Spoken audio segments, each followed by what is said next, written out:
Hello, everybody. Welcome to the Adventure Archive. It is Dragonbane night. We are minus a Wolfkin, unfortunately. But he may join. We'll see. He had a power outage, but you can look at his snarling face in the corner there. So Mats is going to run him when needed, when necessary. But anyway, before I begin, got to thank some people as always. Thank you, Patrick, the developer, who continuously watches and continuously comments. So thanks, man. Appreciate it. Also, the developer of the Year Zero engine, which is implemented in this, as well as Dragonbane support.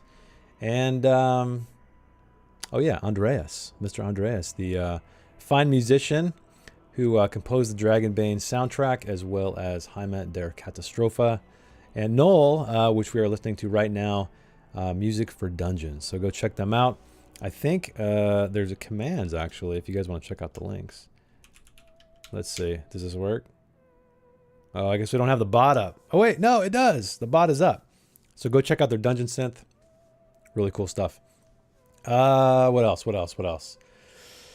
I think that's it. Oh, yeah. Don't forget stream. I forgot to ask last time, but if you could like this stream right now, that'd be incredibly appreciated, so we get some more visibility on YouTube. And viewers in the future who are watching the VOD, I appreciate a like as well. Thank you so much. Yeah, I'll do a brief recap and we'll get this thing going. So last time, the players were stuck in the illusion of the dead, the Roads End Inn, not the Dead Eye Caves. That's another adventure we already finished. And they faced the boss that they could not see, the glowing eyes that were lurking in this magically dark chamber with a rattling chain, and they defeated this thing, whatever it was, and escaped into a graveyard of all places, where they battled, was it 3 hounds, I believe, and one of them destroyed Ceriel pretty quickly. So, but Morning Cloak, he wiped the floor with the rest of them, and they also found a young dwarf in one of these, in the very first grave. And he, once he was freed, he bolted for this gate that is hidden behind these bushes over here. Right here. And also the strange missing shepherd, Antilia. So the players met her in the common room, and she said, "I'm not missing. I'm right here." And then they find her buried, so something is amiss, but she was untied and brought to the surface. And then I believe the last thing everybody did was take a rest. So everybody rested in the graveyard, the most peaceful place to rest, I guess. And so yeah, we'll begin there. All of you guys are sitting around, however you were sitting around initially. There's a very dense fog creeping through this graveyard that is utterly silent, with the exception of the tree branches rattling in the breeze. And yeah, there's hound carcasses about you. What would you like to do?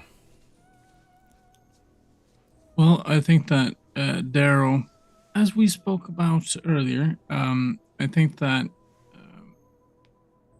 so the reason why we went here was to save the shepherd, and we did that. Hopefully, we'll get out of here alive. Yeah, you guys are still in a... Oh, yeah, I forgot to mention, there is above the gate and the bushes, above the hedge, which you can see, is just a black void. Yeah. So we're not out of the woods yet. Correct. But we've found her. She's alive. And I think that Darrow is... He's feeling a bit weird about the others in his party. What now? He has very little in common with the brutish wolfkin, the distant elf, and the hey man Mauled. So when he finds Antilia, a real shepherd, just like him, only she shepherds sheep, and he shepherds humans or people, he is instantly very attached to her and is very interested in what she has to say and who she is. Okay. So action. Anyway, no, yeah. So, but he's very curious about her, and will spend as much of the this long rest as possible Okay. getting to know her and stuff. Yeah, yeah. So you guys fall into deep conversation. She's quite frightened, but she warms up after a time, after she realizes that none of you here are going to hurt her whatsoever. But she keeps gazing out at the void, because it is sort of just awe-inspiring, right? In a very bad way. But she tells you that she does have a flock that she herds, because she is a shepherd. And she lives a little bit away from the inn. There's a small cabin there where she resides, and she really, I don't know, she senses something in you, and she tells you that she kind of trips up when she's talking about having a family, a mother and father that she cares for as well. But she slips up in her story, and something doesn't quite make sense. And you call that out, and she admits, shamefully, that they have died, and she just tells people this. So she does not appear to be alone. That they died 2 summers ago, let's say. And they're buried on the land there. But yeah, she tends the sheep. She sells wool to Outskirt, and so that's how she makes a living. So she makes the journey from here to Outskirt periodically to deliver, and sometimes some of the men are gracious enough to pick up the supply of wool. But that is what you learn about her. So she's a lone shepherd. Everybody else thinks she has a mother and father she's caring for. She lives in a cabin that is nearby the road's end inn. Not on the swamp side, because she, it's not good for sheep. and just being in whatsoever. She lives on the opposite end, more toward Outskirt. So that is what you learn about Antilia. I think that Darrow sort of bonds with her. He hasn't seen, he never knew his father, and he hasn't seen his mom in 27 years since she dumped him on the doorstep of the friary. Ah. So he might as well be orphaned. Has he ever tried to seek out his mother? Or did he just say no? Never has? He is a ward of the Woolen Way.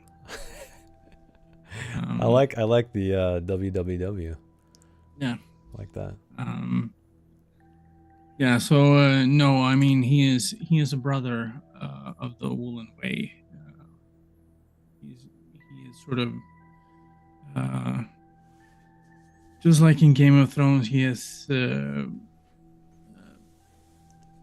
left all of his titles and his former name and everything behind to join the Night's Watch. The Night's Watch with Jon Snow. Yeah. Gotcha.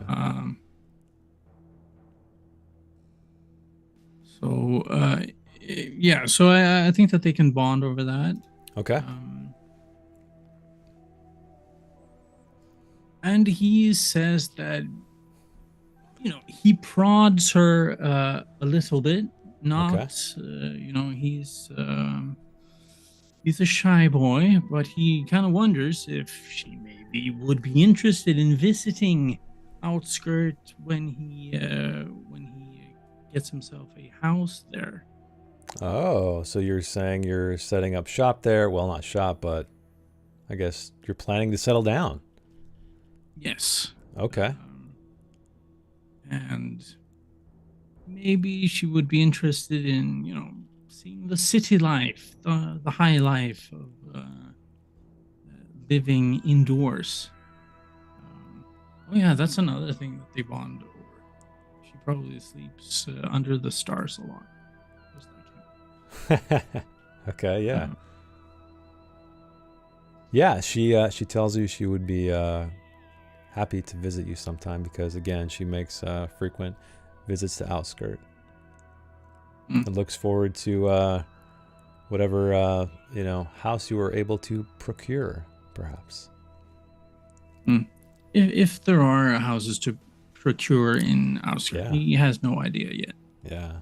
She tells you though. She tells you that there are a few shacks that may or may not be for sale. Some of the shopkeepers own additional areas, so who knows? She recommends you to go to the Three Stags Inn and maybe talk to the proprietor there, and she might be able to give you some information regarding that. So, as this conversation is going on, Serial, what are you up to as you're sitting down in this graveyard resting? The fox is no longer with you. No, sadly. Probably looking jealously at Darrow and his new girlfriend. Brooding. Missed my chance. I kind of want to walk around. Why can I move? Oh, sorry, the game is Oh, it's paused. paused. It's okay. It doesn't matter. Let me unpause I just the game. want to Yeah, you don't need to move your rest token. and then maybe like walk around, check out the gravestone, see if there's anything interesting in these trees here. Yeah, so as you walk around, the trees are just kind of rattling in the wind. Some leaves fall down periodically. And you do note that a lot of these gravestones do have inscriptions on them. But it's in a strange language, something you've never seen before. So are unable to read it. And it almost feels like it's shifting. So you look at it, you kind of turn away, and it almost, in the corner of your eye, you see it move. But again, everything you've seen so far in this illusion, as Mr. Stig mentioned, is not quite what it seems. Okay.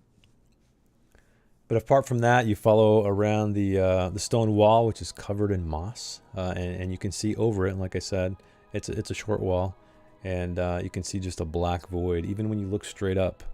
So there is light, there is some kind of illumination here. It's not pitch black, but when you look up and around, it's a void. Okay. There's no sign of the dwarf.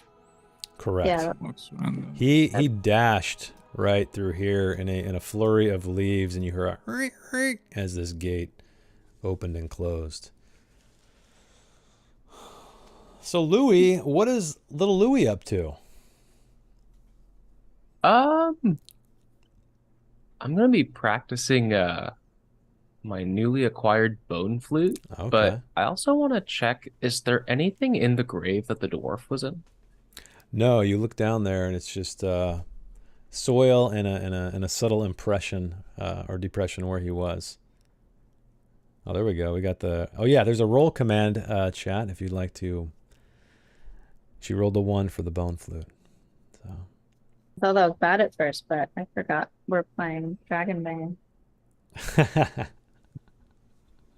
Yeah, you got a dragon. You rolled a dragon.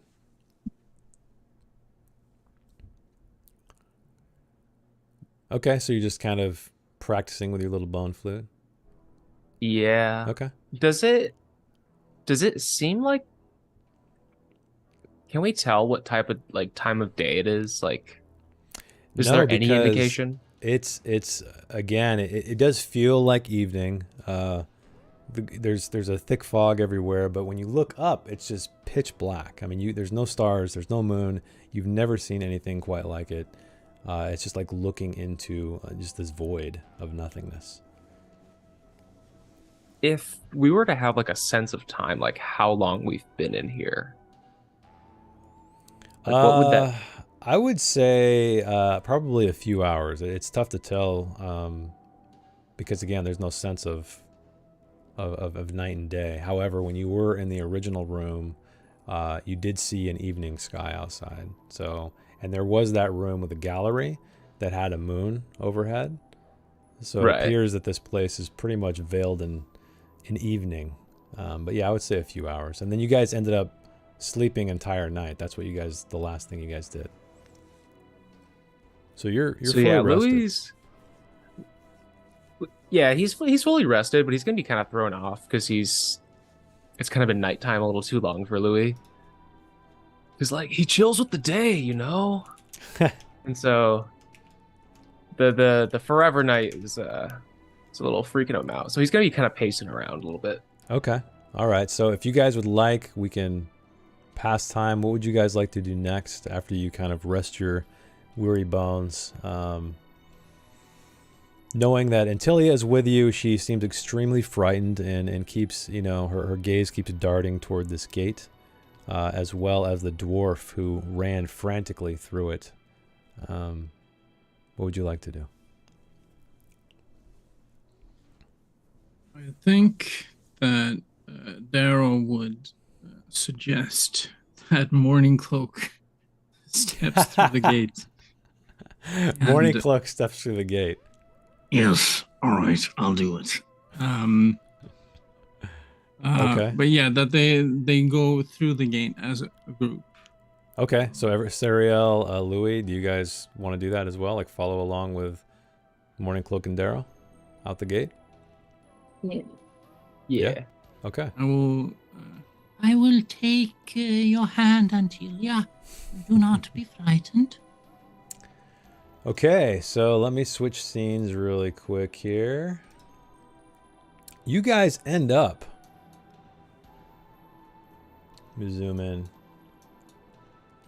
You guys end up on the road, and in the distance, as the sun is rising slowly over the mountains, you see the roads end in probably like, I don't know, 50 meters ahead of you. It's almost as if you were approaching it. You have this flash in your memory of when you first approached it, and that's exactly the vantage you're at right now. So you guys are kind of, where's the road at? You guys are like, yeah, like right, I guess, right where you are. That would make sense. Right where your tokens are, ish. So yeah, you see this, the inn. The sun is rising. There's some birds squawking. There's a bit of a levity, kind of a lightness just to the entire thing. But yeah, you guys are not inside the inn. You are not inside a graveyard. You are looking down the road at the inn. Does it look any different? No, it doesn't. You see the two lanterns, again, they're burning brightly as the sun rises. But as you are watching it, the door slowly opens. And outside steps, it looks like the small halfling woman who is tending to the place. And she kind of does a little happy dance and like drops to the ground and touches the ground and looks around and touches her, pinches herself, does all these things as if she's waking from a dream, and puts out the lanterns and calls something, but again, she's too far away to hear, and rushes back inside.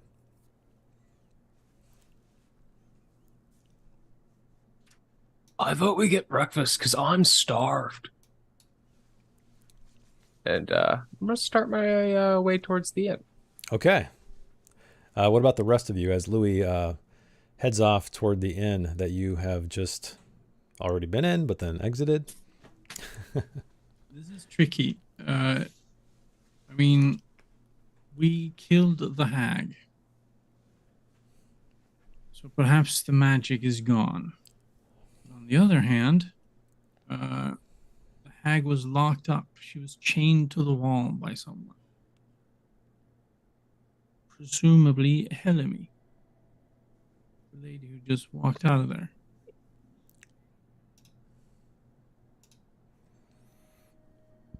But I suppose that we could go back in. Since everyone is talking. I can't hear with everyone talking at the same time. But yes. Perhaps you could see if the place is still cloaked in magic. Yes.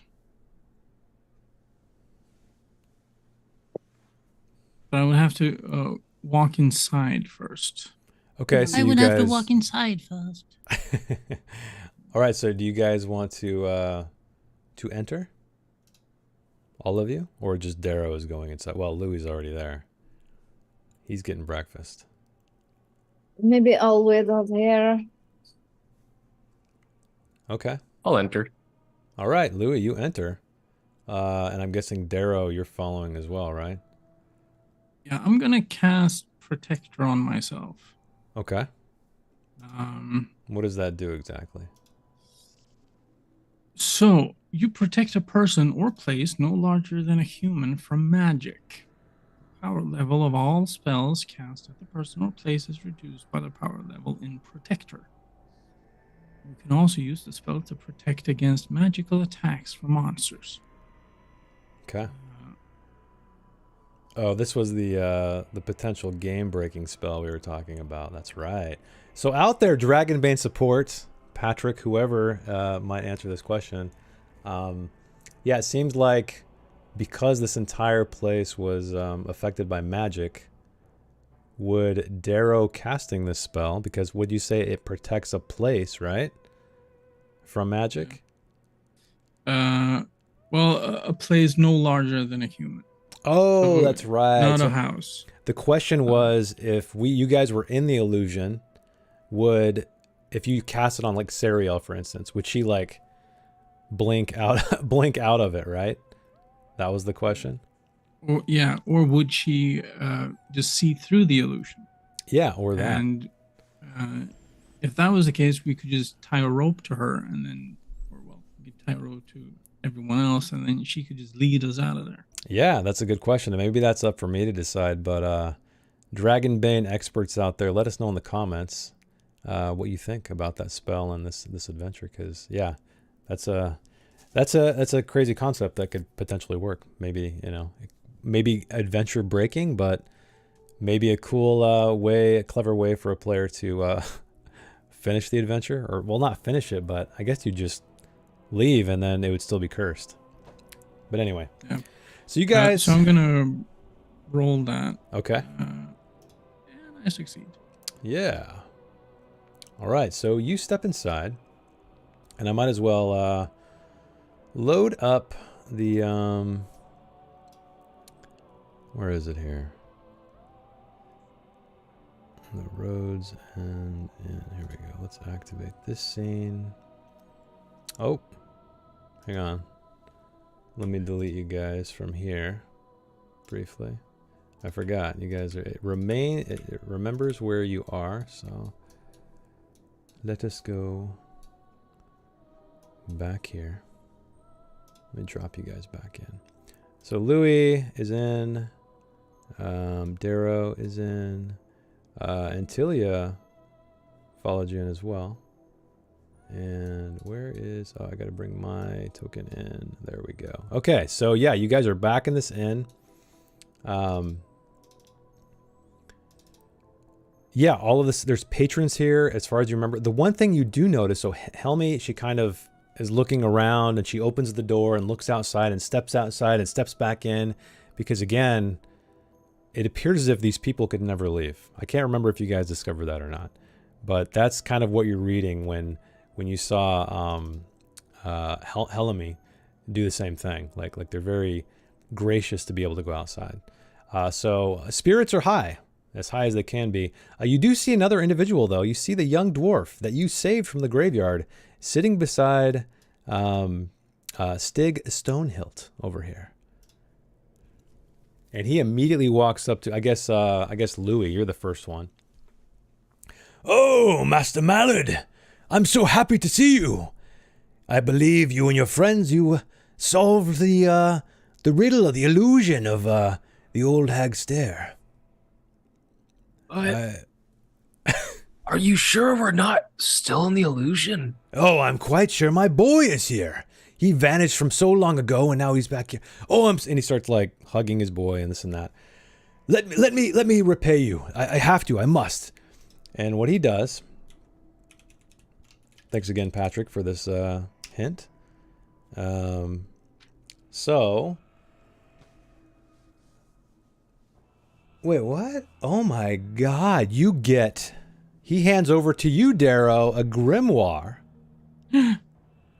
So I got to roll a d4 for the school. Okay. It is mentalism. Great. And Not my school of magic. I know.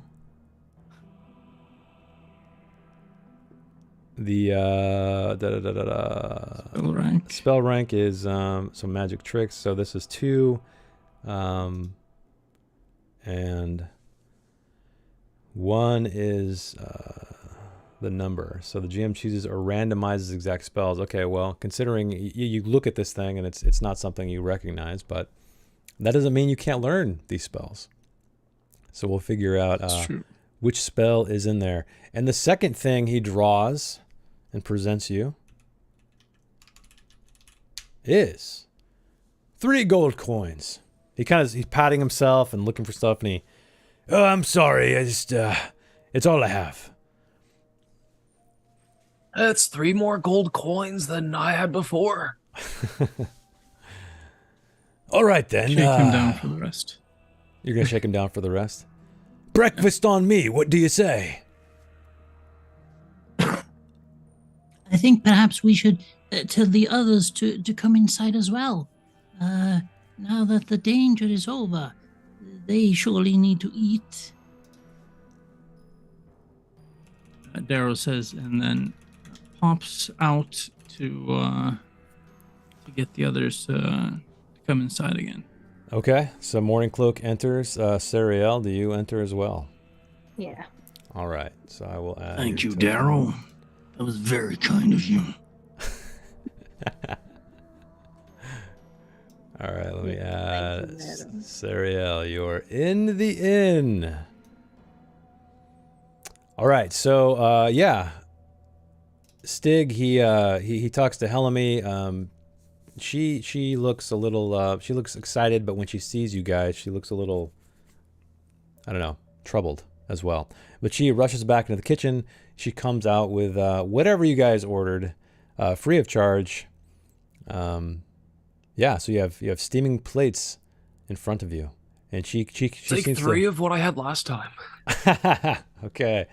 Yeah, she busies herself doing chore-like activities while you guys are staring at your plates of food.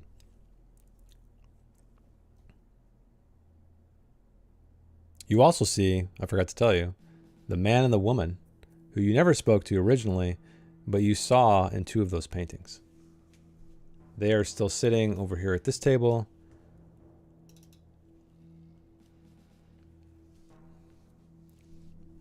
In the table again? It's this table right here. There. So they're sitting over there. They appear to be exactly as you saw them last. They don't seem to have the high spirits that Helmy or Stig does. Or Antilia.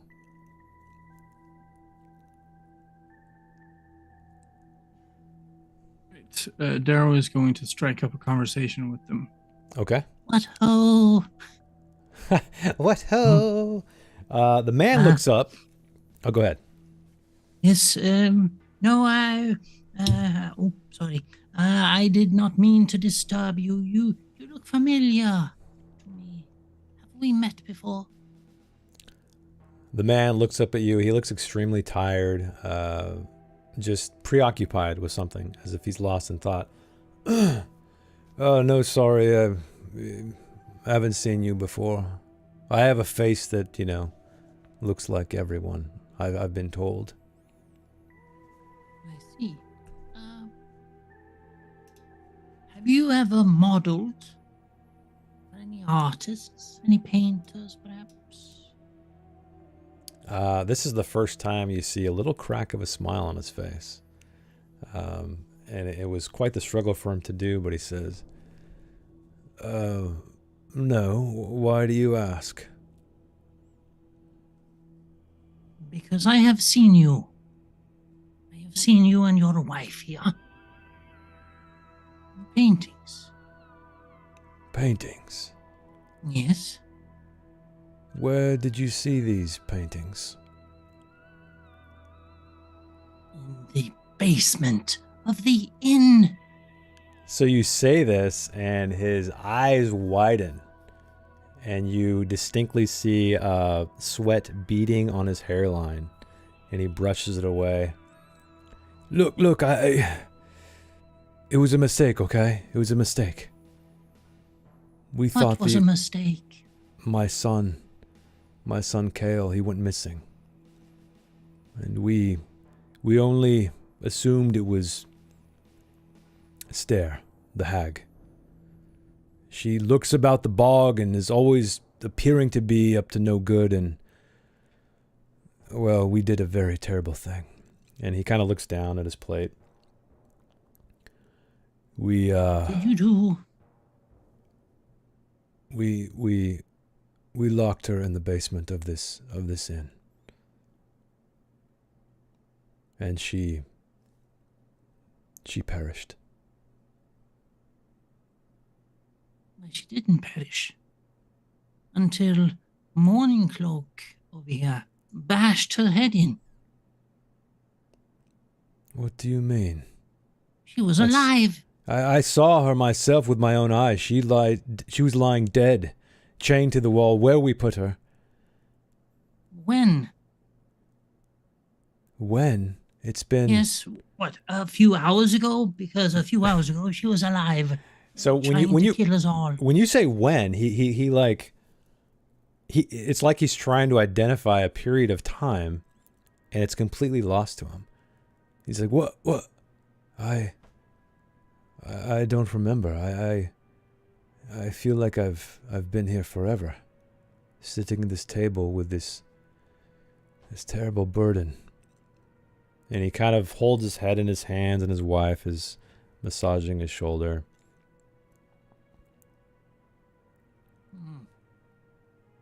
Yes, and perhaps you have been. I fear that the spell has been broken. And I don't know what is going to happen to you once you leave this place, but I do believe that you can. It's not going to bring my son back. No? And he kind of starts weeping at that. But you see, blessed are the hooves that tread lightly upon the earth. You see, your boy left a big impression on the world, even though he was not in it for very long. And you should honor his memory by going out into the world and not sit here, because your life is not over yet. Not so sure about that. Shut up, Morning Cloak. I'm trying to be serious here. Yes, you should not wallow in despair. He looks up finally. He swallows, and you are a very kind soul, Mr. Halfling.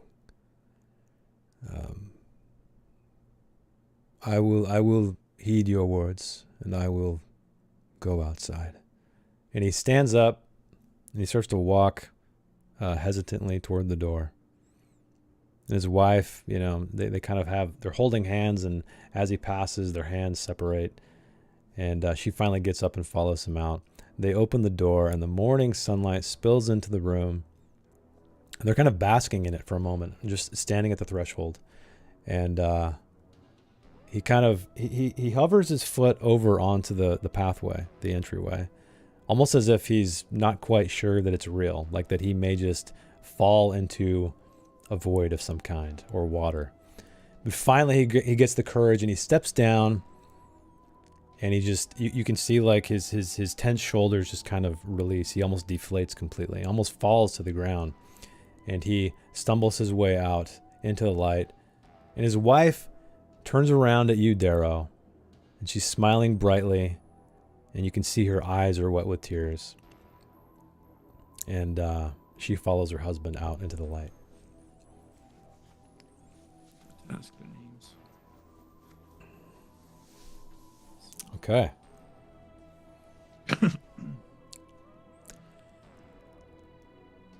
Does anything else happen? Like, is there sorrow affecting the building? Does it get brighter in here? No, you don't see anything like that. But you do see that you're kind of looking around trying to perceive a change of some kind. And you do see Helami over in the corner behind the bar. She was watching this entire thing. And her eyes as well are just watery with tears. And she's trembling. You can see her chin trembling. And you guys are, you know, more or less similar in height because she's a halfling as well. And she rushes over to you, Darrow, and she drops down and holds her hands in prayer and says, It was me too. It was me. It wasn't just them. Please forgive me. Please. I cannot forgive you yet. Trying to find my voice. You have strayed from the path, my child. The wolf's path is tangled, but the shepherd's is straight and true. Confess your sins. Confess. So she tells you a very similar thing that the man did, in that they assumed, they figured that this old hag who had kind of wandered around, nobody quite knew her, that they kidnapped the child. And so what they did is they took her down into the basement of this inn, chained her up until she would confess. She never did, and they left her down there too long, and she perished. And then they were trapped here. So she also tells you that, like, they could not leave. They felt like they were in this just time loop where day and night never changed. Nobody could leave. Everybody was always sitting where they were. Nobody ever got tired. And yeah, she explains all this to you. And forgive me. Is that enough? Please tell me. I wish to go outside. I wish to see the sun again. I want to know who the woman in the painting was. Or the cloth thing. So the woman, the old lady? Or the tapestry. Tapestry. So that was the old woman, Stare. That was her. I knew that. Sure you did. I mean, guys, are we? We're just gonna let these people go, right? Because we killed the hag. Yeah. Which makes us accomplices. Well, did we killed, like, we ended the curse. Was she already dead? I mean, we don't really know. Yeah, did we kill her spirit? Yeah, did we all you kill- guys, so you guys gathered that wherever you were was not probably the real basement. It was a twisted version of it. Mhm. Clearly, right? There's all kinds of weird stuff. Giant spider carcasses and weird statues and tapestries that seem to look at you. Windows that will not break. Strange things like that. Almost as if, and gathering all of this information, knowing, recognizing the man and the woman from the paintings in here, as well as the old lady who was in the tapestry. It's almost like a manifestation of this woman to a degree, like her mind.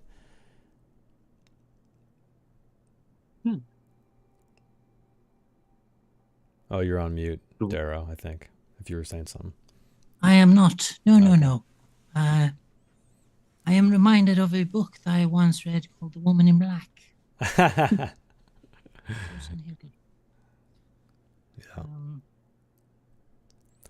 By Susan Underhill. Susan Underhill?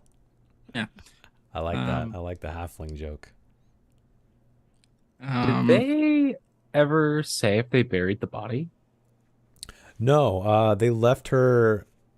She confessed this as well, that they were too frightened to go back down there. It was a terrible mistake, and so they just locked her down in that chamber, chained to the wall. But they were convinced she was dead.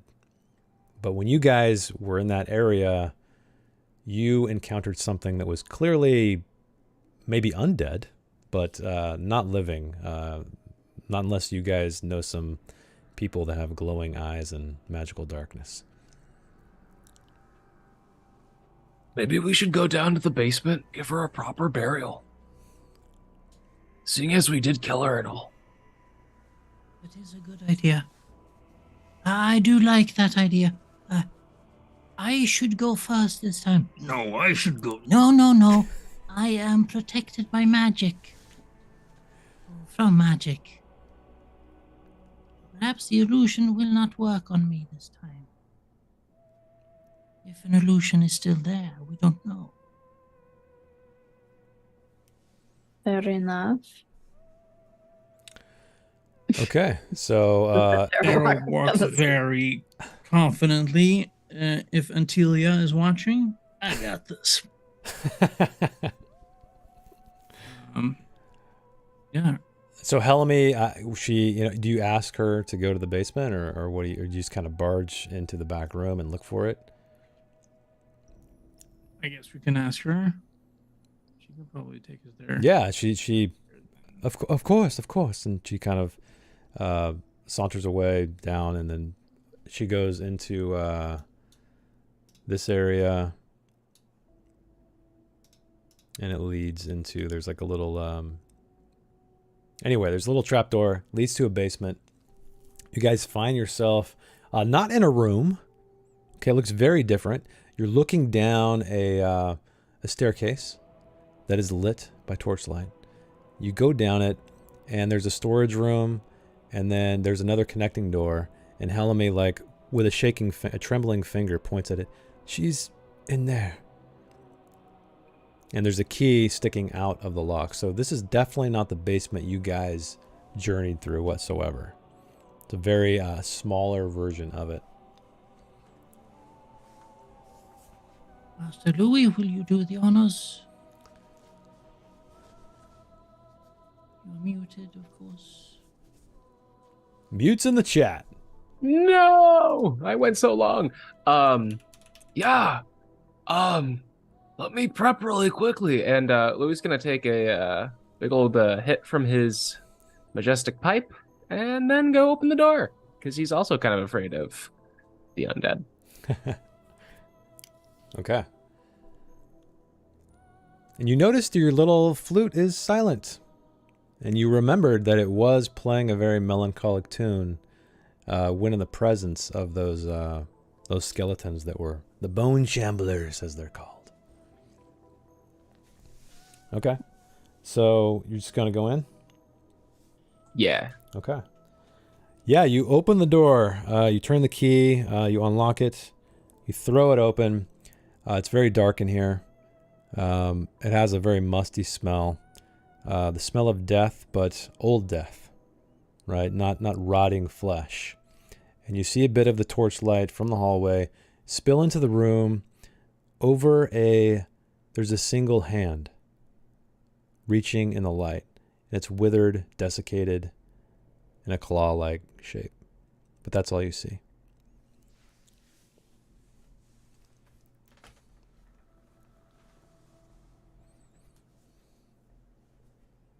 Do we Steps inside.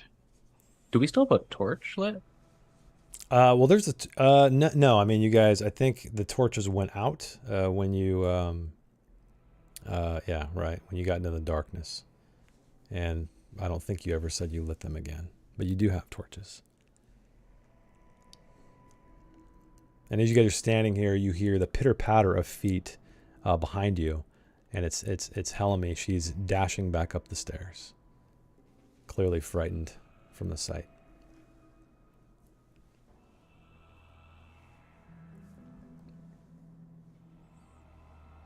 I have one torch.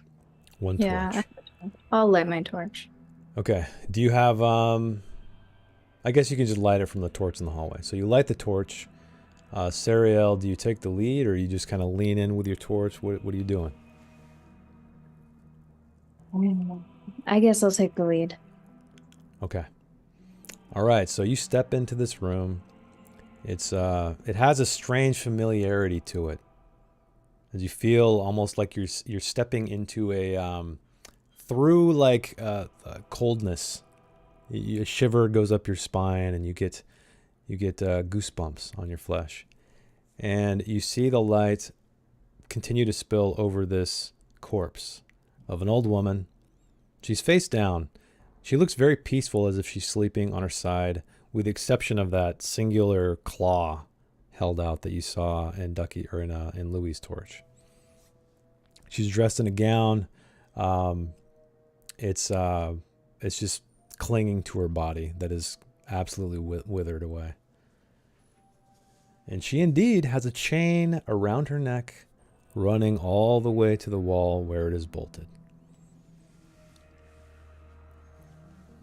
Is the flute still silent? Yes, the flute is silent.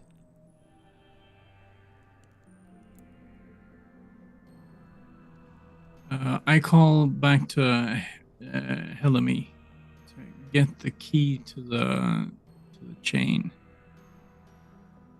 Okay. The lock on her neck. There's a few moments go by, and then you hear ting ting ting ting ting ting ting ting ting, and a key was tossed down the stairs, and it's lying there just outside the room, on the floor.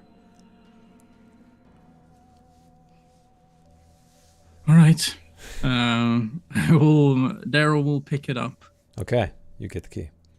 and squeeze into the door and walk into the room. Okay. Protected as he is from magic, not a problem. And we'll try to unlock the padlock or the lock around her. Okay. So yeah, you have to move some of her hair off her shoulder to expose where the lock is. It fits nicely. It clicks.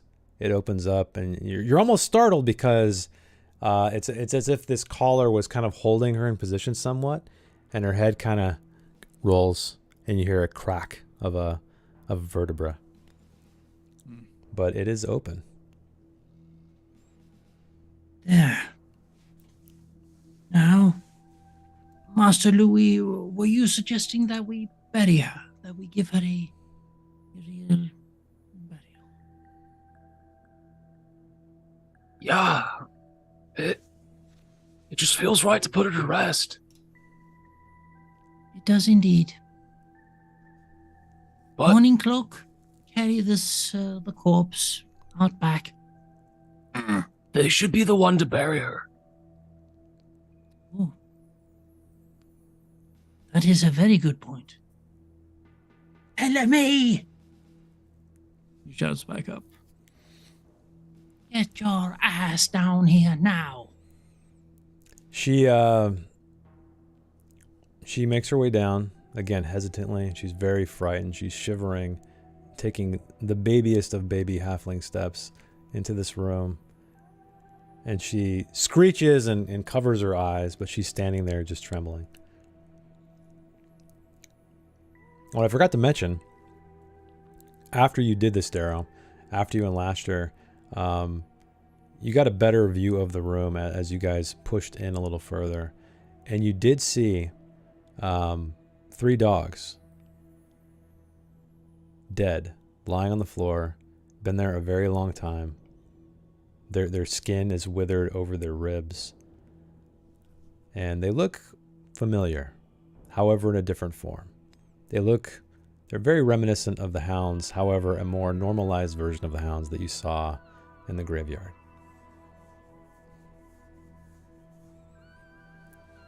Sariel, this one looks like the one who almost killed you. Yes, thanks for bringing that up. I like to remind people sometimes. Yeah. Master Louis, you had a great suggestion. Would you please share it with our host? Oh yeah, no, they should totally bury the body. She nods very furiously. At first, you think she's trembling still, but she starts to nod. Yes, very, very good, sir. I can't bring her myself. I'm quite too small to carry this. I just can't bring myself to touch her. We think that you shall dig the hole, though. Of course, very well. If you give me forgiveness. Well, if you dig the hole, I will give you forgiveness. All right, let me. Yes. I guess Morning Cloak can carry the body. Okay, yeah. Graveyard. So if you're going to carry the body up and out, you also see that there are 2 doors. Once you get back out of the crawl out of the hatch that was leading down to the basement, there's a door outside. So you guys can go out back, find a place you would like to bury her, whatever you want to do, wherever you see fit. You do see in the distance, though, the bog, right? These marshes, and there's a very heavy, dense fog there. And there's no graveyard here. No. This was an illusion. No, it's just an inn, yeah. But she was a bog witch. So maybe she'd want to be in the bog. I don't know. Well, you don't really know if she was a bog witch or anything like that. You just know that the people assumed she had taken the child because she was like a soothsayer that lived in the marshes. What are they called? Why am I guess let me make sure I'm calling these things the right thing. It's the I need to look at the map. But anyway, yeah, soothsayer. The least we could do is bury her at her home. Yes. It does give us an opportunity to possibly learn who she was. And if she maybe did take the child. Indeed. The Haunted Marshes, that is what they are called. That are just okay, no, maybe we outside. should just bury her here. Drop her right here. This is fine. Oh yeah, well, I guess we can ask Helemi if the people know where she lives or where she lived.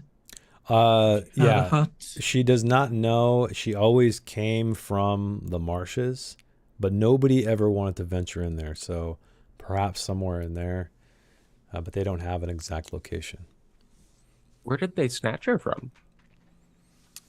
She would kind of come to the inn periodically for food or conversation or things like that, but to offer her soothsaying abilities, and they nabbed her during one of those times. Some god-awful people. Yeah. If you've ever seen Prisoners, you'll know what a missing child will drive someone to.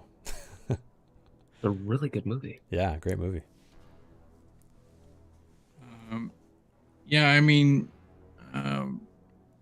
we are not prepared to walk into the haunted marshes today. No. But I think guess- as a token of their appreciation, the townspeople should fund our venture into it. I'm liking that idea. Yeah, can we just like find a big tree or something? Yeah, near yeah, the just marsh. whatever you guys want. Yeah, there's a gnarled tree that it seems as if she would like if you had known her in life, perhaps. Well, There's 3 we dogs watched- too. I'm not sure if you guys left the dogs or what. Oh yeah. Walking back, Very getting the dog. dogs. Yeah. You're gonna bring Like, the dogs. You can Morning just Cloak would want to bear the yeah. dog. You can just say you Yeah. brought the dogs. Yeah. You don't need to like go through the whole thing. But yeah, if you guys want to bring the dogs, you brought the dogs. Yeah, and then we watch Helmy very. Dig the hole. Okay. Yeah.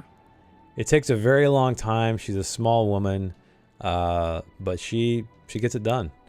Are As the a- Oh, sorry. Are No, the no, go other ahead. townsfolk there too?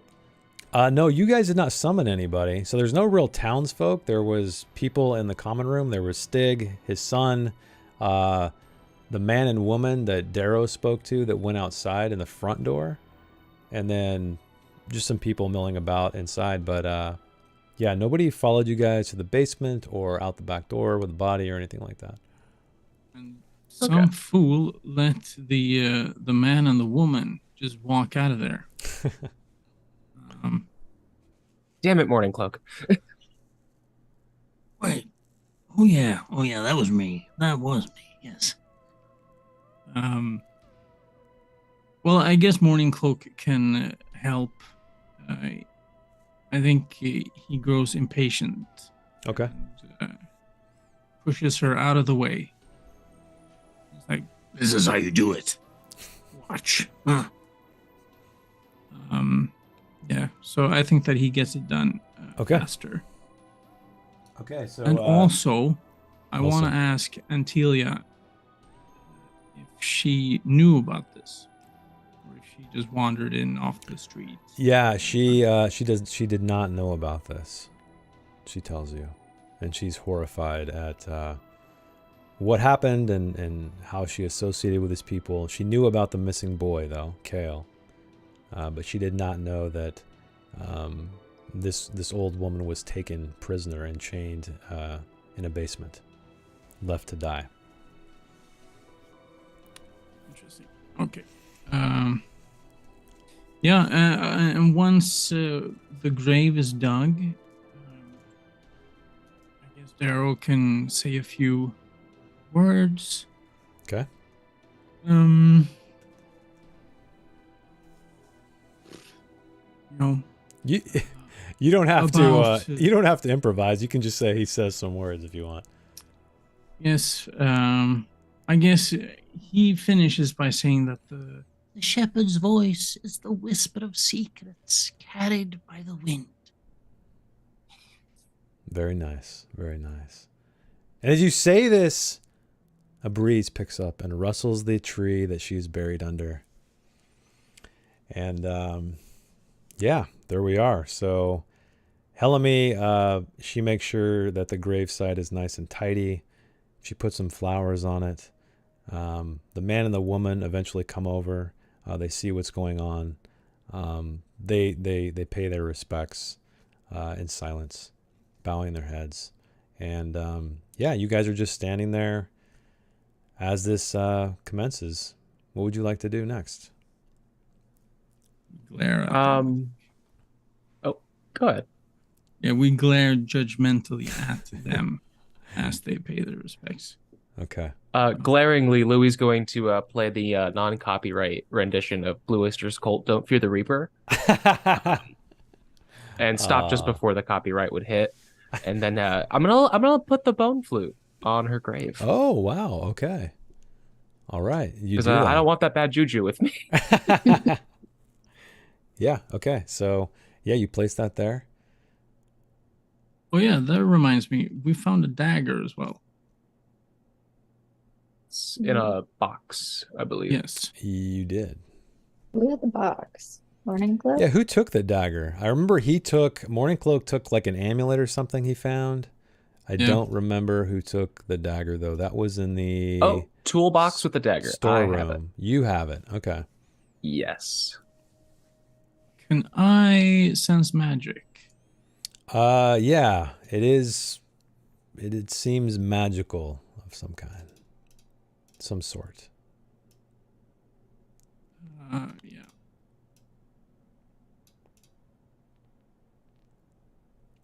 Perhaps we should. Well, do you still want to leave it now that you know that it's magic? Oh, I left the flute. I'm gonna keep the dagger. Oh yeah, I was confused by something. But you are keeping the dagger, I guess. I mean, I already have a dagger, but this one kind of looks a little bit cooler. And it kind of tingles in my hand a little bit. Yeah, just to remind you, it's a very badly worn blade. It looks like it's been heavily used, almost as if it was, someone was trying to gouge stone with it, maybe. Oh, it says that I can sense the item, if the item I'm holding is magic, and if so, what kind of magic? Oh, what kind of magic? Oh, I would say it is. What kinds of magic are there? Let's see here. Animism, elementalism. There mentalism. is. I would say it is. I would say it's just general magic. Interesting. Yeah, general. Doesn't fit into a school. Hmm.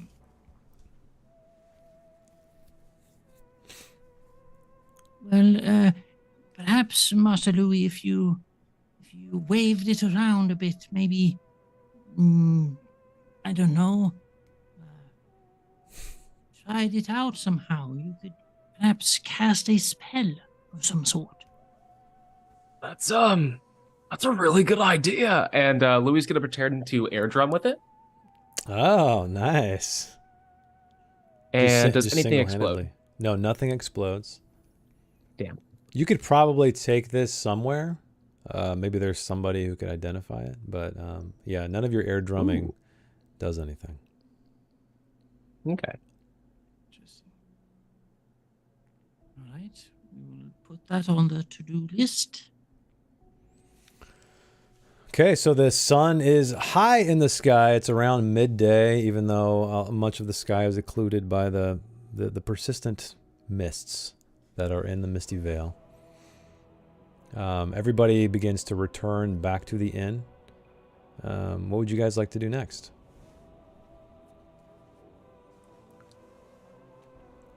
If we could gather supplies from the town and then maybe head to a blacksmith, that would be spectacular. Okay, so the nearest town is Outskirt. This inn is just kind of on the side of the road. So, yeah, if you guys want to journey back to Outskirt, it's about a day's walk west. Yes, Yeah. I think that would be best. All right, let me get you guys back on the map here. So, yeah, you guys are standing on the road. It's leading all the way to Outskirt. You can see it in the distance, just a little bit through the haze. Are you guys gonna? I'm guessing you're gonna stick to the road, right? Yeah. Okay. So you guys stick to the road. I'll just say it's a little more than a day's walk, but I'll just say it's a day. You guys. What happens to Antilia? Yo. Oh, my girlfriend. She stays behind. Farewell, Master Halfling. Perhaps I will see you very soon. Yes. Okay. He blushes. He blushes. All right. So you guys make your way down this road. And about halfway, so you see these like archways. So you see something in the distance as you're approaching, and again, there's so much mist on the ground curling about these stone structures, these ancient stone structures that are rising from the mist. You see three, it almost appears as figures swaying, hanging from the top of this arch, right in the center of the road.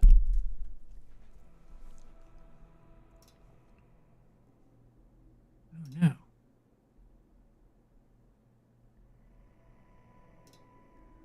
Who's got good awareness? I think I do. Yeah, it's decent.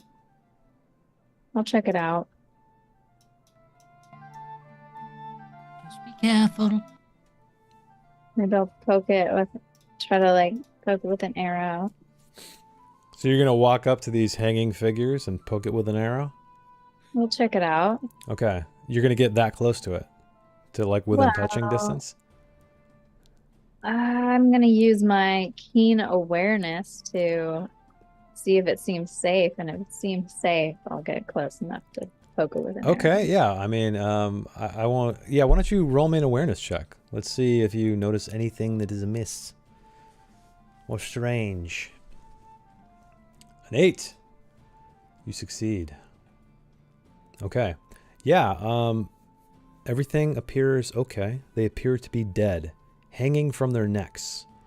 But you do notice that they're wearing black cloaks, all 3 of them, and you see that their fingertips are blackened, almost like frostbite or something, or char. You can't quite tell. That's what you can see before you get really, really close to them. Hmm. And you also Members of the notice Night's Watch. you're gonna what? The members of the Night's Watch. You also notice that there's you look down their fingertips and it's kind of guiding your eyes downward, and you seem to sense a little bit of like blackness on the road beneath your feet. But again, it's very misty. There's sort of a layer of fog that's creeping across it.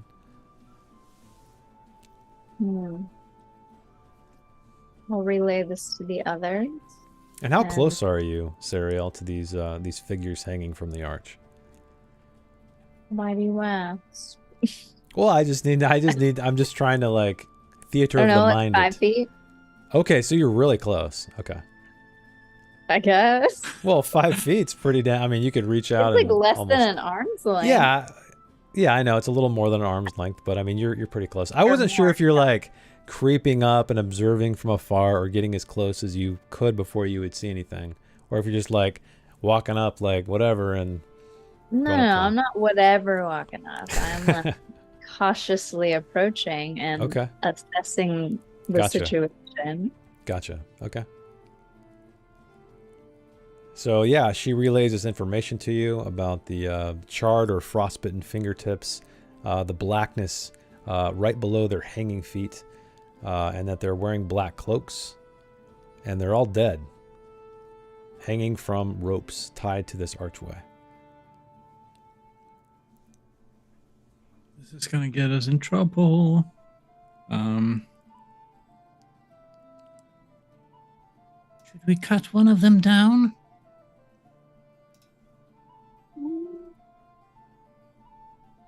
Should we That's just the let them play. hang?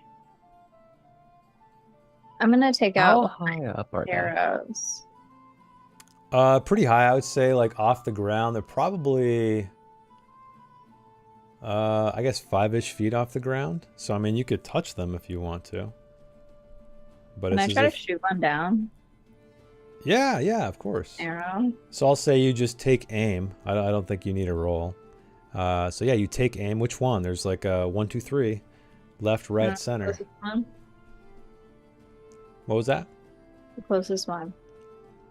I mean, they're all close. They're all like Right. shoulder to Right, shoulder, right. so they're all right in front of you. Aim for one to the side, 1 or 3. That way we don't have to go into the 3. middle of them. 3, the one on the right. Okay, you shoot it down, and yes, indeed, it falls to the ground. Your aim is true, and it crumples in a heap. This body does not move. The rope is still kind of swaying after the impact of your arrow. Well, morning cloak, you want to check it out? I do. Sorry, Ryan. All right. really do. I'm foolhardy. And he walks over. Is he giving in to his weakness, perhaps? Yes. Maybe. Uh, Okay. All right. I mean, I imagine that Morning Cloak would think it's ridiculous to like shoot an arrow to drop this this corpse in the first place. He would rather just have tore them down. But, Okay. I think. But anyway, yeah. So he walks over cautiously. He's not going to step into the middle of them. But he sort of grabs the corpse on the ground and sort of drags it away Okay. closer to us. Okay. He does so. I'm just looking into your eyes right now, see if No- I can. Nothing happens. It's still a dead body that Morning Cloak dragged over to you guys. It's still lying there in a heap. You do see these, it almost appears burnt fingertips. Like I said, they're just blackened. Remind me, did the cultists in the cave, the basilisk cave, did they have blackened fingers? They did not, but they did have black cloaks. Common wardrobe choice among cultists. Of course, right? What other color would it be? Yes.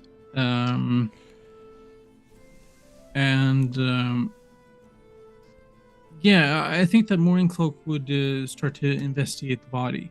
Maybe Okay. look under someone's skirt or something. So he starts rummaging around this corpse, and he pulls the sleeve down from the arm, and let's see if this copy and paste will work. And he notes yeah, it worked. This is the tattoo you see on the figure, on its arm. We've seen this Crudely before. writ, tattooed. We have Where definitely did we seen see that? You guys saw it on the other cultist in the Dead Eyes Cave. Ooh. Interesting. More of the same. That is strange.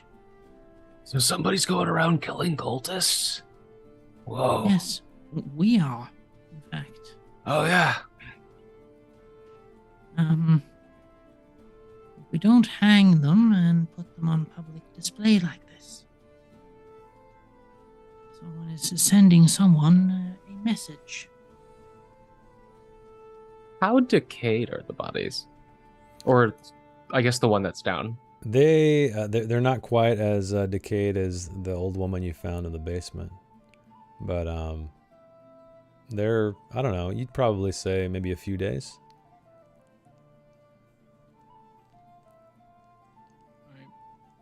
Darrow puts drags a finger across the cultist's cheek. 3 weeks, I think. Do you think magic killed them? Are you able to sense that? I would begin by looking for any visual wounds, any physical wounds before I spend my willpower points. Can we see what sort of killed him? Is that Yeah, obvious? Morning Cloak on this one anyway. There are sword wounds that have been, like, you know, bled out all over the torso. You find, but again, you also find more of these blackened marks, almost these char marks. And you notice as well now that they're on the bottom of the feet, on the soles of the feet. So Darrow fakes. Oh yes, I sense a sword. Someone used a sword on these people. But this is concerning the char marks.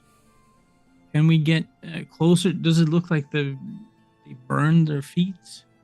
Yeah, it looks like there's just blackened flesh at the bottom of this one's feet. Are you going to check out the other ones who are hanging too? Yeah, why not? Okay, so you check them out. Yes. They Morning appear Cloak to just have... pulls them down. Yeah, pulls them down. As this happens, though, you hear something, Darrow. You hear almost like a rustling of pages, it sounds. on one of the bodies that just fell. He scampers over Mhm. and looks on the ground. So you look on the ground. You don't see anything on the ground. You do see an odd angular shape, though, jutting from the crumpled cultist cloak.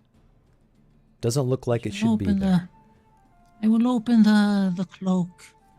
All right, you open the cloak and you find a grimoire.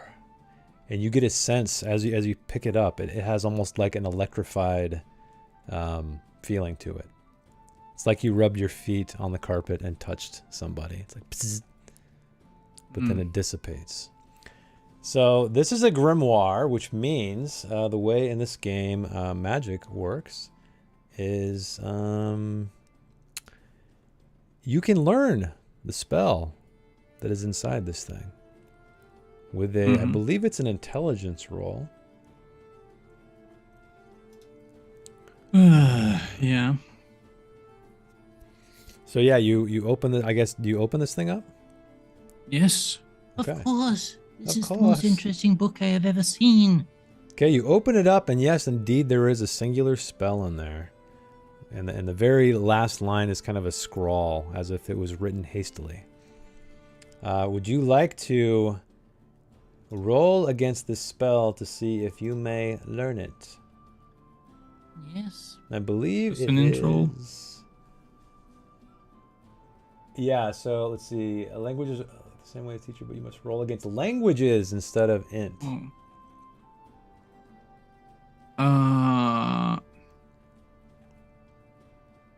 Without the That's not boon, good. right? I mean, I got 7 in languages. But all right. Maybe you could. Oh, look at that! Get in.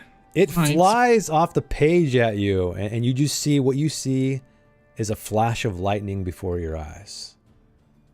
And in that moment, the smell of the charred flesh of these figures kind of works its way to your nose. So you now know the spell Lightning Flash. Shit. Awesome. Great. Did you already have it? No. This is my first offensive spell. Oh. I'm just trying to find it in the item list. Oh, I will- in the magic list? Okay. Yeah. Yeah, I believe it's a Yeah, it's like- it's something like a couple 2d6 maybe damage, and then you can charge it up if you want. Your first damage spell, young Darrow. So yeah, you know lightning flash. The rest of the bodies lay there at your feet. Nothing seems to be amiss outside of the fact that there are dead bodies hanging here.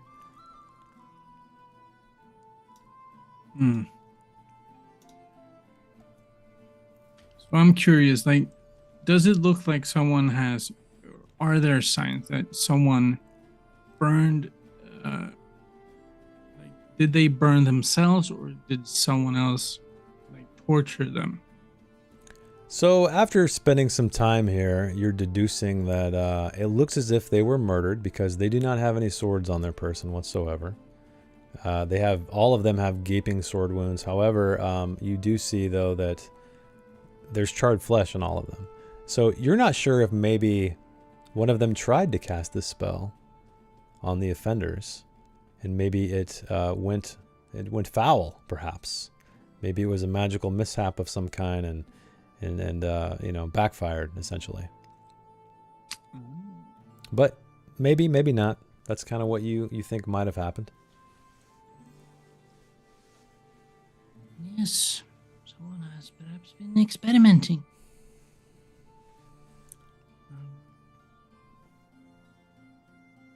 Well, compatriots, should we search the bodies and just leave them, or what do you think that we should do?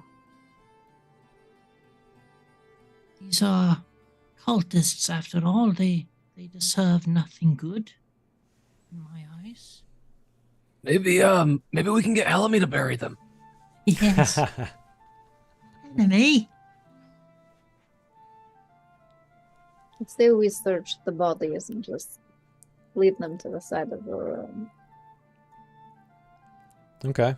So you you search around, and the only thing you find is another 5 gold pieces, sort of distributed among them.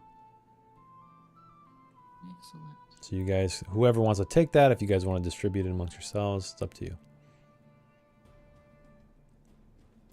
I took the 3 gold pieces last time, so y'all can take the 5.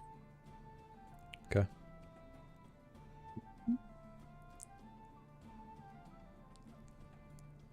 It's 3 ways. Interesting. Hmm? We split the 5 gold 3 ways. Yes. Actually, I'll throw an extra one of my gold in, and then it should even out. How generous. That was very generous. 2 gold. Gotta keep it fair. Okay, so you guys going to proceed on to Outskirt? Or are you doing something else while you're out here on the road? Yes, we are going to proceed. All right, you proceed. Maybe I'll leave this here to mark where you found the cultists. Yeah, there we go. All right, so you guys make it all the way to Outskirt just as night falls, so I will load that up. The gates are opened. The guards let you in because you look very familiar. And let me find the... Where is the map? Here we go. Activate scene. Oh, your guys' tokens aren't here. That's weird. Let me move them on. Okay, so you guys arrive at the gate, pass through. Oh yeah, night. I said night was falling, so night is falling. Slowly as you pass through, window lights are shimmering with light. Or windows are shimmering with light. Oops, didn't mean to draw another one. So, what would you guys like to do as night falls? Here. You know there's the inn. Yes. Yep. I think that we should we can go to the inn. Okay. Have a meal, maybe sleep. Well, you guys can sleep in there. I will go back to behind the blacksmith. Okay. Sleep over there. And Oh, then in gotcha. the morning we can go ask the blacksmith about the dagger and do our errands. It Works costs for me. 1 silver. Or sorry, 5 silver. To stay the night at the 3 Stag. If you'd like. Okay. What And- about And a meal. What was that? a meal? A meal is going to be a bowl of stew, Sure. or just a regular meal. A regular meal is 3 silver. And this will cover your daily need for food. How many silver and a gold? 10, I believe. I think it's 10 copper to a silver, 10 silver to a gold. I'm pretty sure. I don't believe it was ever explained, but let's go with that. Playing somewhere. We can look that up later. So you said 5 for a night, and then what was it? 3 for meal? Yeah, let's see. Do you want a separate room? Or a dormitory? 5 silver for a separate room. Or a luxury suite, which there it's 2 gold. No. I'll just do something. Okay. Yeah, so you do this, and while you're paying, what's her name? It is Vagnhild. She looks you up and down, and you notice there's a war hammer at her waist, and she cracks her knuckles. I've heard about you, your grand adventures out there on the road. Very nicely done. Thank you. Where? Don't we know Vagnhild from before? Yeah, She offers the... yeah. She gave you the free meals and the free night stay.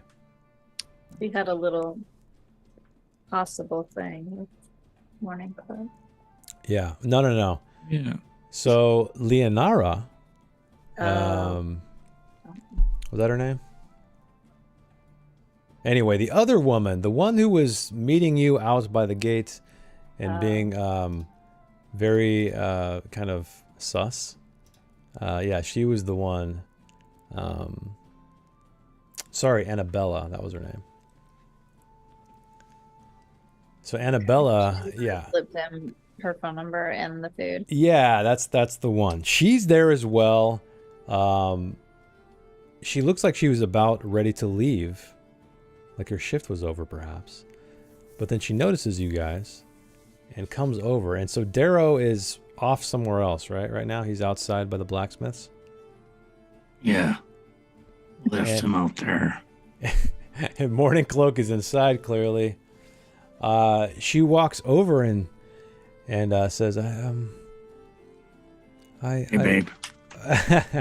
I heard of your deeds at the Dead Eyes Cave. You didn't happen to find a piece of the statuette, did you, while you were there? And she keeps fidgeting while she says this. Did we? I don't think so. That's not how he sounds. He's much darker, no. Well, she looks disappointed. Very well then. And she walks off, opens the door, and exits, leaves. Actually, come back here. Okay, she returns. Yeah. Take a look at this god-awful drawing I made. And he shows her the tattoo. Makes a crude drawing of the tattoo. Have you seen this? Do you know what this is? I have not seen this before. It looks like a relic of this place. There's all kinds of markings all over everything, but perhaps Draneth, the local healer here, he knows things of symbols. Maybe he'll be able to help you. He's just south of here, in a small hut. You guys did see it as you guys were kind of, walking through town. There's all these like stone-like structures at the center of town, which you learned was sort of, they're the relics, the ruins of this bygone age. And there was a hut up there.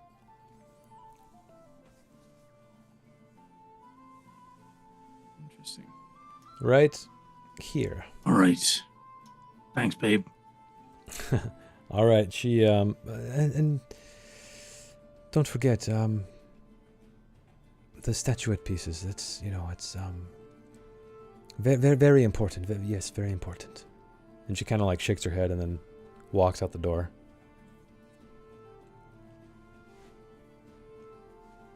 And you guys are alone. We can fast forward to to sleeping overnight if you'd like to, or if there's other things you want to do, let me know.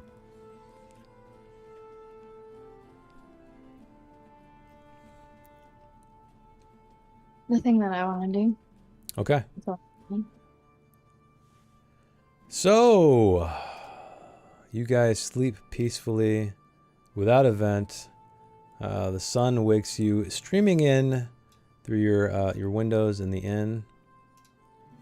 And you start to hear the bustle of life outside. Especially Darrow, who is literally outside. Yes. Fresh. So I guess Darrow will walk over to the inn again and sort of knock on the doors of Louis and Sariel Okay. and Morning Cloak. Did you And- guys come down to the common room, or what's the plan? What are you guys doing? Well, he knocked on our room doors, I think. Oh, okay. So Yes. you went all the way up to the Yeah, we're room. down the Okay. hall. Yeah. Room service. And rouses them. Fresh towels. I don't have either freshness or towels. Yeah, and I guess they will inform him over breakfast. Hopefully, what they learned about the tattoo. Yeah. I mean, what do you guys tell him?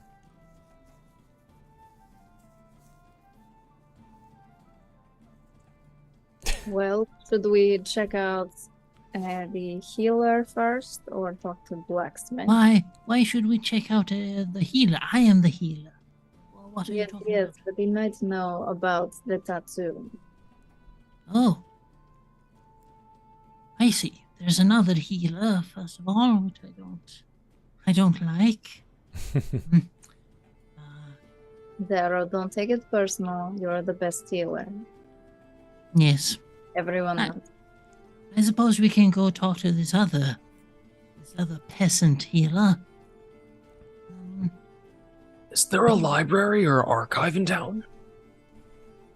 There is not. You ask, I guess, Vagnhild, who's around here. They don't do much reading here, apparently. But she Same. again points you to Draneth, who knows mystical things, perhaps.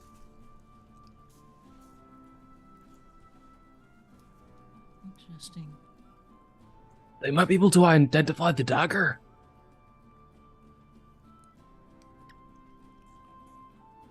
Be the healer then. So you guys head down to the hut. Okay. So you guys make your way through this rocky area, up on this slight rise of a hill, and you see a man, a very withered and hairless man. He is outside this hut, and he is it's a simple dwelling, and it's got a grass roof and walls of stacked granite, and there's a little garden there. Connected, it's surrounded by a lone fence, and he is hunched over there. But as you approach, he hears you, and his rickety back rises, and this is the face that looks out at you What the? as you guys approach. And he kind of smacks his lips. Yes. What can I do for you?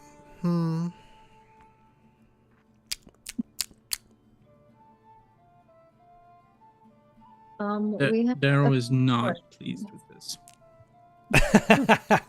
He's just sticking out his lip like, I don't like this. Being in a hut. Yuck. Well, don't all of you speak at once. I'm a very busy man, you see. well. Oh, go ahead. No, you go. You have the dagger. Well, yeah, I found this, and I'm gonna present the dagger. Okay. You present the dagger.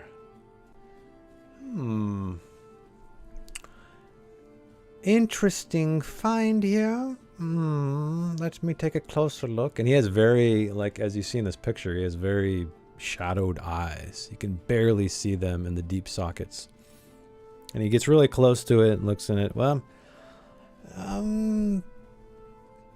might know something for a gold, perhaps. My mind is not free of charge, you know. Well, I mean, I've got some things that could free your mind, but if it's a gold you want, I can give you that. No. I will pay the gold. Oh, you're so generous, Morning Cloak. I am. It's have like you're not nothing yourself but- lately. Well, I'm nothing but not generous. Also, I got this medallion that will get a lot of money for. Later, when I'm here in person to roll for the value. Okay, so Morning Cloak hands over a gold. All right. Where did you find this? It stinks of the dead. Filthy thing. Well, I found it next to a dead person. Ah, that explains it as much. Well, so he tells you what this thing does, and even though it appears to be worn and nearly useless, it is not a fancy dagger indeed. It will do 2d8 damage against undead. But for anything else, it's standard dagger damage, which is, I'll have to look it up. But that is what you learn for 1d8? one. Is it 1d8? Ooh. Yeah. I think so. Yeah, so it it's a d8, so it doubles your damage potentially. That's very good.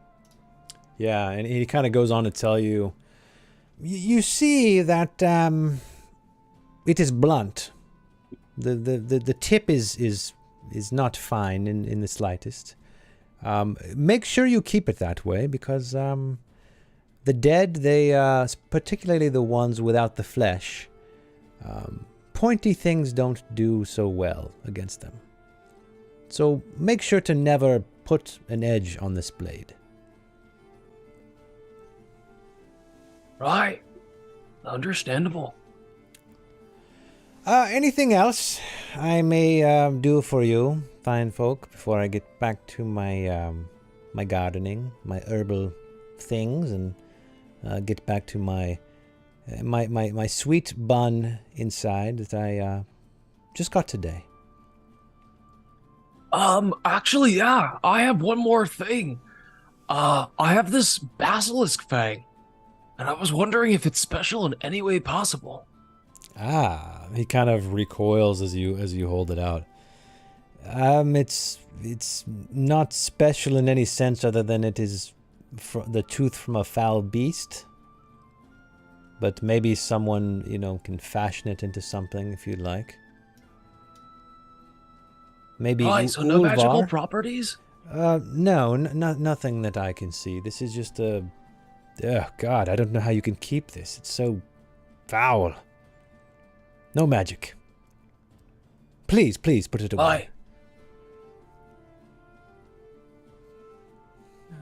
Now, Sariel, did you have something to ask? I believe Morning Cloak had a little sketch. Yeah. Why don't we ask him about this? Perhaps he knows. You looky here, old man. Have you ever seen anything like this? It's very southern now. Yeah, I know. I was going to say, Morning Cloak is turned into a Wolf of the South. I don't have that many American accents. So is this the sketch of the tattoo? Is that what this is? Yeah. So he looks at it and well, I am quite parched. If you have something to drink, a mead perhaps, maybe that will loosen my lips. Cheaper than a gold, I would say. You got a gold already. But I could have another. I'll get you mead. Oh, excellent. So, I'll just say you go buy a mead, you bring it back to him. He downs it in one gulp. And his eyes flutter. And he looks up at the sky, and he looks back down at this sketch you have. Yes, this is the mark of the demon prince Sathmog. You see that the Misty Vale, many years ago, was ruled by a warlock named Azrael Koth. And he served this demon prince, Sathmog. And this demon, or this servant, pardon me, He resided in an unholy fortress on the mist-shrouded island in Mirror Lake, which is far north of here. And it is rumored that his remains are laid to rest in a labyrinthine burial chamber beneath the island. Yes, and this man, you know, he was, or this servant was defeated by the hero of the realm, Eladane, with the help of the dragons that he had under his command.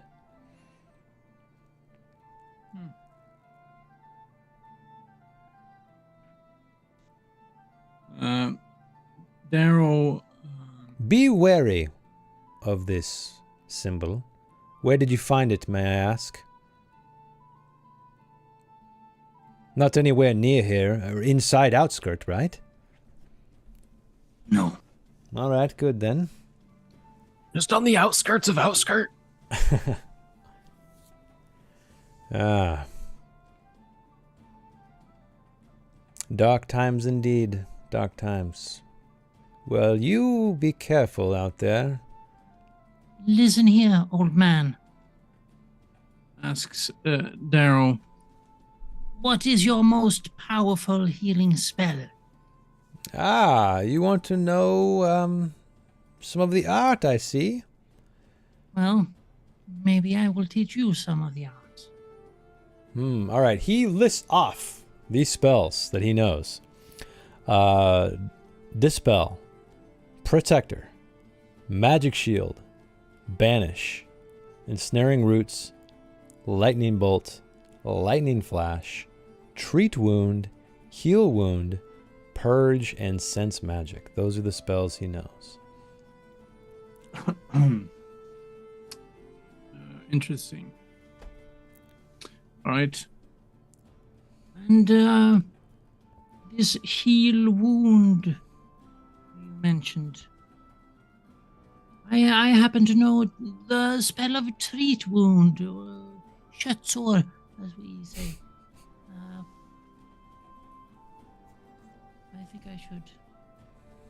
I think I should learn this heal wound spell from you, if you are willing. Oh, of course I'm willing for a small fee.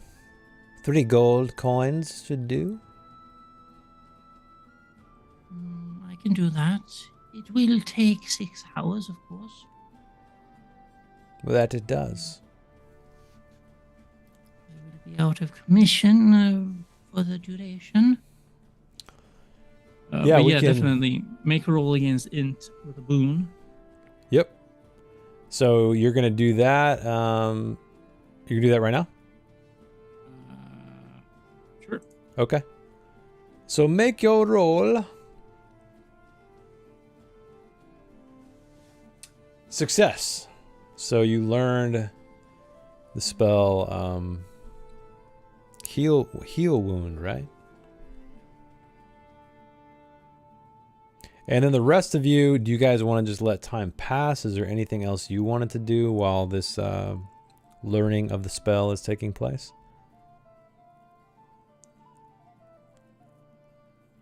No? Nothing? Okay. All right, we'll say time passes. Please remove a day's worth of food, or if you went back to the inn, you can buy some too. So here we are, the next day. Darrow is another spell wiser. The rest of you are very well rested. Again, people are going about their business. Nothing really seems to be amiss. Nothing out of the ordinary. What would you like to do?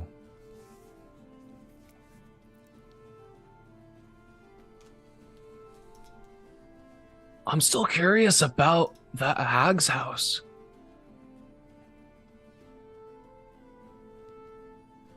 The one in the haunted marshes? The one you buried? Yeah.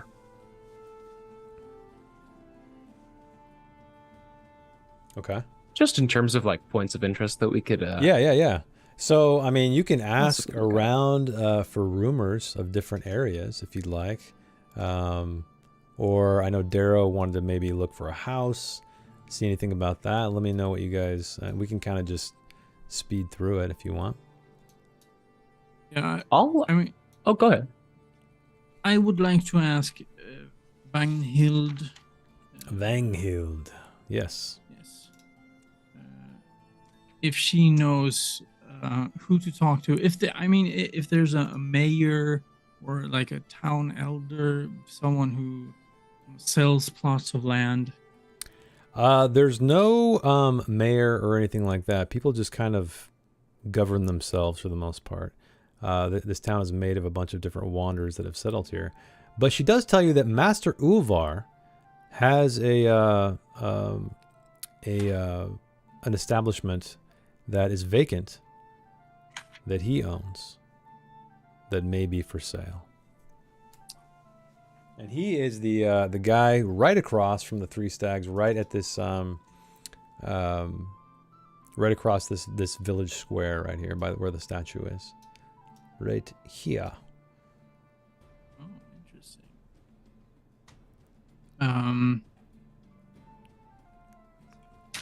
Okay, well, I'm going to head there, says Darrow. And, Okay. wishes to talk to Ulvar. What was his name? Ulvar. Yeah. So you walk in, you approach this house, and it's a log.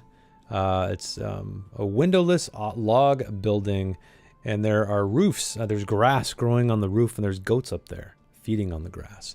But you walk inside, and you see this man right here. He has a persistent scowl on his face. Yes, what can I do for you?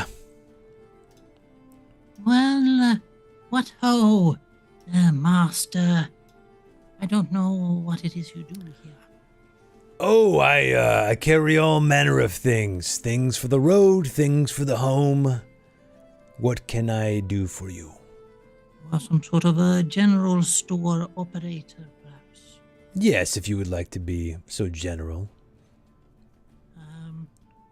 I hear that you have some sort of structure for rent or for sale. I do. It's where I used to keep my other herd, but I had to sell them, so it lies empty. Not much more than a small barn, but it'll keep out the rain. Interesting. And how much would you be willing to? How much do you want for it? How much do I want for it? What do you think, son? And he looks over, and you see this strange-looking boy. You see kind of jagged teeth behind his lips, but he kind of tries to keep... It looks like he's self-conscious about it and tries to keep his mouth shut. And he just kind of shakes his head. Well, You know, I have an interest in the arcane. It's a little bit of a hobby of mine, of ancient things. And, well, word has got around that you and your friends have, been exploring about doing some deeds. And, I recently learned of something from a young man who was stumbling through town, filled with drink, and he told me about this place, just to the west of here. It's a burial ground. There is rumored to be a crown of a demon, in a sarcophagus there. If you bring that back to me, we'll call it a fair trade. It's about a day's march. I've been on the outskirts, around the perimeter, but never too close, you see. It appears haunted. I feel it, something is still inside. It's called the Ritter Mound.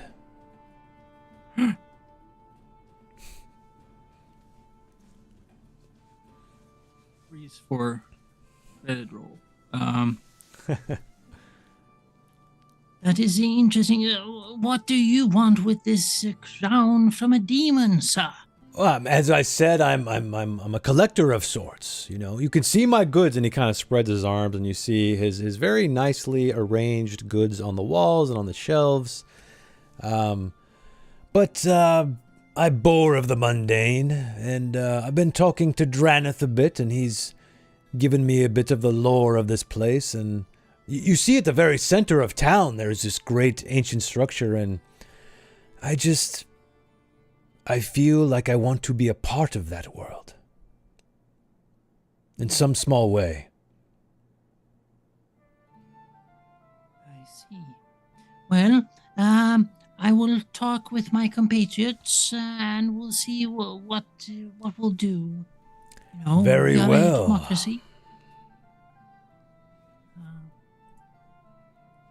Okay, so he leaves you to it, Darrow. What is Sariel and Louis doing? Were they just kind of following Darrow around, or what are you guys up to?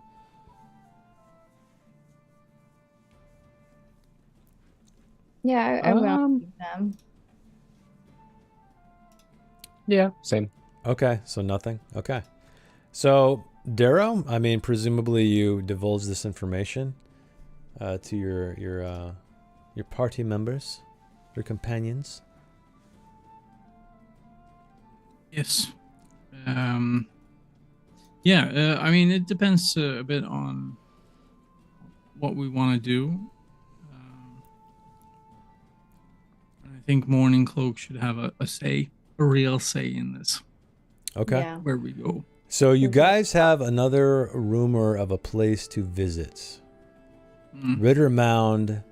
So I guess we will end it here tonight to see what happens next week if the party moves on to Ritter Mound to potentially get this demon crown from a sarcophagus there, or maybe they're going to head to the Haunted Marshes. But yeah, that is it for tonight. Thanks everybody out there who watched, hung out with us on the stream, as well as the future viewers out there.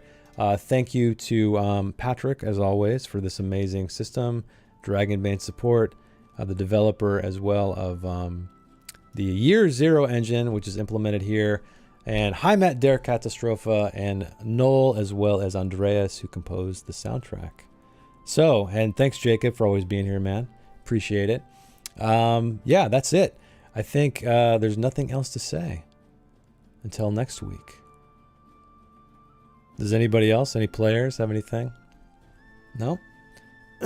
What I'm going to do, and I'm going to announce it on stream, is Darrow has earned a heroic ability for his dealings with the dead woman, giving the shepherds forgiveness to the poor souls who lost their son. So we're going to end it there. The players are going to do their leveling off stream. But anyway, see you guys next week. Same time, hopefully. We'll be here. If not, we'll let you know. And thanks for the support. See you guys later.